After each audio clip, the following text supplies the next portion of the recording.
We are following this remarkable case of survival, a man falling out of a moving RV and landing on a busy freeway. Good evening, everyone. I'm Carolyn Johnson. And I'm Colleen Williams. Today, that man is actually talking to us from his hospital room. NBC4's Christian Cazares joins us live with more on that interview. Christian.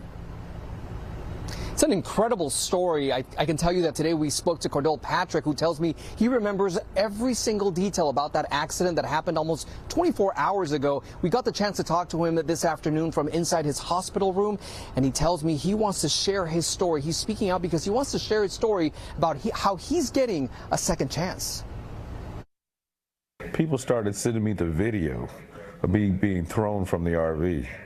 After that, I just got down on my knees and thanked God because I shouldn't be alive. From his hospital bed, Cordell Patrick tells us he is a living miracle after what he recalls was an unexpected moment on the 14 freeway that changed his life forever. We were coming back and we were 10 minutes from home off the 14 right off Newhall. And I had to use the restroom. I told my wife I got to use the restroom. So I stood up to use the restroom, and at that moment, my wife dozed off. Patrick says his wife, LaTanya, fell asleep, and that's when he noticed the RV went sideways. He ran back up to take control of the wheel, but he says it was too late, and that's when he flew out the RV and into oncoming traffic. I was trying to get up. I knew I needed to get up, or I was going to die. And I tried to stand up. I looked at my right ankle and was pointed backwards. So there was going to be no walking. So I just started scooting myself to the median. He recalls several people stopped to help, including Alf Smithy, whose dash cam captured part of the accident. But the only thing that crossed his mind was his wife. When I heard somebody screaming, I knew that was LaTanya. She was, from where I was ejected, she was 300 feet down the 14. I got ejected and slid 170 feet.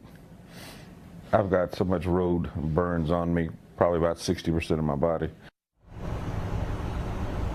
And I can tell you his wife LaTanya and their dog Messiah, who were inside the RV, were not hurt, but the RV itself was completely destroyed. Now, he tells me that he is expected to go into surgery sometime this evening. But again, one of the other reasons why he decided to speak up was because he tells me he's a former sports broadcaster and he wants everyone to know his story, his chance at a second, his chance to getting a second life here. And he doesn't know what the meaning of that is, but he said he's going to be working very hard to figure out that purpose. But again, an incredible story in all. We're live in Valencia. Christian Cazares, NBC4 News.